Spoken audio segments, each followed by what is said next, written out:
नए चेहरे होंगे जो इस बार मंत्रिमंडल में जेडीयू की तरफ से जिनको भागीदारी दी जाएगी, क्योंकि नई जो सरकार बनेगी उसमें निशांत की भूमिका को लेकर भी बड़ा तनाव इन दिनों बिहार में देखने को मिल रहा है। और 1 घंटे की बैठक चली और देखिए सबसे महत्वपूर्ण बात यह है कि अब कुछ ही दिनों के बाद अगर कहा जाए तो नीतीश कुमार इस्तीफा देंगे। बिहार में नए सरकार की गठन की काउंटडाउन शुरू हो गई है। देखिए नया सरकार की जो काउंटडाउन है वो शुरू हो चुकी है। सीएम आवास पर हमारी मौजूदगी है दोस्तों। और कुछ ही देर पहले यहाँ पे जनता दल यूनाइटेड के जो बड़े नेता हैं, खुद मुख्यमंत्री नीतीश कुमार, संजय झा, विजेंद्र यादव, विजय चौधरी, जो बड़े लीडर्स हैं जेडीयू के, उन सभी के सभी की एक बैठक हुई है। अगले 3 से 4 दिनों में बिहार को नई सरकार मिलेगी। खबर है कि 14 तारीख को पहले सुबह नीतीश कुमार जो है वो अपना इस्तीफा करेंगे और उसके बाद नए सरकार का जो गठन का प्रक्रिया है वो शुरू हो जाएगा। नाम एक ही चल रहा है बिहार में, नाम सम्राट चौधरी का है, लगभग तय माना जा रहा है। लेकिन अंतिम क्षण पे अगर बीजेपी कुछ नया एक्सपेरिमेंट कर दे, कुछ नया प्रयोग कर दे तो बात अलग है। हमारे साथ हमारे रिपोर्टर यहाँ पर रोहित भी मौजूद है, सुबह से यहाँ पर हैं। क्या क्या गतिविधि हुआ है यहाँ पर रोहित? बिल्कुल, देखिए बिहार में नए सरकार की गठन की काउंटडाउन शुरू हो गई है और आज कल मुख्यमंत्री नीतीश कुमार राज्यसभा सदस्य के रूप में शपथ लेकर कल देर शाम दिल्ली से पटना लौटे थे और आज नीतीश कुमार के द्वारा एक महत्वपूर्ण बैठक बुलाई गई थी और इस बैठक में जेडीयू के बड़े नेता मौजूद थे, जो संजय झा जो कि नीतीश कुमार के काफ़ी करीबी माने जाते हैं, विजय चौधरी जो कि बड़े नेता है वो भी मौजूद थे और साथ ही साथ देखिए मंत्री विजेंद्र यादव जो कि नीतीश कुमार के काफ़ी सहयोगी हैं, काफ़ी दोस्त भी हैं, वो भी मौजूद थे और साथ ही साथ जो बिहार सरकार के मुख्य सचिव हैं प्रत्यय अमृत, वो भी इस बैठक में मौजूद थे और लगभग 1 घंटे की बैठक चली। और देखिए सबसे महत्वपूर्ण बात यह है कि अब कुछ ही दिनों के बाद अगर कहा जाए तो नीतीश कुमार इस्तीफा देंगे, अपना मुख्यमंत्री पद का त्याग करेंगे और उनको अब बिहार की राजनीति छोड़ अब दिल्ली में जाएंगे। लेकिन देखिए जो बैठक बुलाई गई थी, इस बैठक में सूत्रों से जानकारी मिल रही कि इस बैठक में जो नए सरकार की गठन होगी उस सरकार में जेडीयू की क्या कुछ भूमिका होगी, क्या कुछ रणनीति होगी, साथ ही साथ देखिए कई ऐसे नए चेहरे होंगे जो इस बार मंत्रिमंडल में जेडीयू की तरफ से जिनको भागीदारी दी जाएगी, क्योंकि कई देखिए जो नीतीश कुमार के बेटे हैं निशांत कुमार, उनका एक कोर कमेटी ग्रुप बनाया गया और उसमें कई टीम निशांत के नाम से बनाया गया, जिसमें कई जेडीयू के युवा चेहरे हैं। जो विधायक थे वो सरकार में उनको मंत्रिमंडल में जगह नहीं मिला था, तो कई नए चेहरे होंगे जिनको मंत्रिमंडल में जगह मिल सकती है।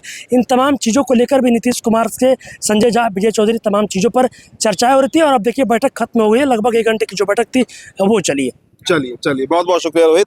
तो देखिए नई जो सरकार बनेगी उसमें निशांत की भूमिका को लेकर भी बड़ा तनाव इन दिनों बिहार में देखने को मिल रहा है। और जिस तरीके से 14 तारीख की जो तारीख बताई गई है कि सुबह उस दिन नीतीश कुमार का इस्तीफा होगा, उसके बाद नया सरकार के गठन का जो प्रक्रिया है वो शुरू हो जाएगा। अब यहाँ पर पेच इस बात को भी लेकर फंसा है, क्योंकि भारतीय जनता पार्टी जो है वो अपनी मांगों पर अड़ी है कि भाई मुख्यमंत्री भी हमारा होगा, गृह मंत्री भी हमारा होगा और जो स्पीकर का पद है यानी विधानसभा अध्यक्ष का जो पद है जिस पर इस वक्त डॉक्टर प्रेम कुमार है, वो पद भी भारतीय जनता पार्टी अपने पास ही रखना चाहती है। लेकिन क्या इस पर जदयू तैयार होगी? जदयू में इस बात को लेकर भी मंथन चल रहा है। और कल जो दिल्ली से खबर निकल कर आई कि जो बैठक टल गई, जो बैठक Bharatiya Janata party core committee की होने वाली थी वो दरअसल टल गई, क्योंकि अमित शाह इस वक्त पश्चिम बंगाल में व्यस्त हैं चुनाव प्रचार में।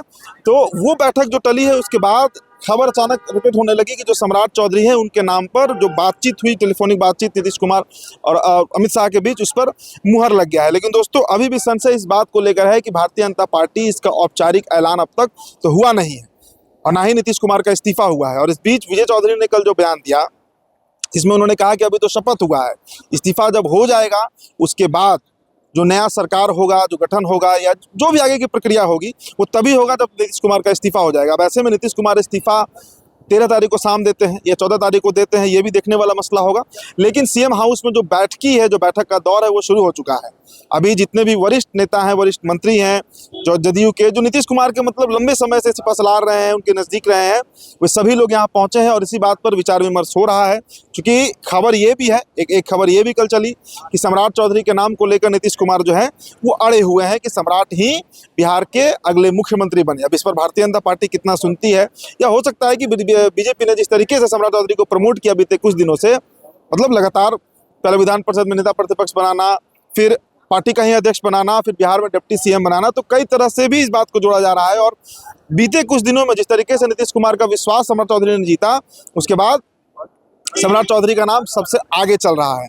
तो भारतीय जनता पार्टी के डिसीजन पर भी जदयू की नज़र है। और जैसा मैंने बताया कि चाहे मुख्यमंत्री का पद हो, गृह मंत्रालय और विधानसभा अध्यक्ष का जो पद होता है स्पीकर का, इन तीनों पदों को भारतीय जनता पार्टी अपने पास रखना चाहती है, लेकिन इस पर जदयू थोड़ी असहज है। हालांकि देखिए, डिप्टी सीएम के तौर पर तो पक्का है कि जदयू से ही बनेंगे, अब निशांत बनते हैं या नहीं बनते हैं इस पर भी संशय है। तो इन तमाम मसलों को लेकर जो चर्चा है वो लगातार जारी है, और उसी को लेकर जो बैठक है वो सीएम आवास पर चल रहा था। हालांकि बैठक खत्म हो गई है, हो सकता है फिर कोई बैठक हो, इंतजार कीजिए। बहुत बहुत शुक्रिया।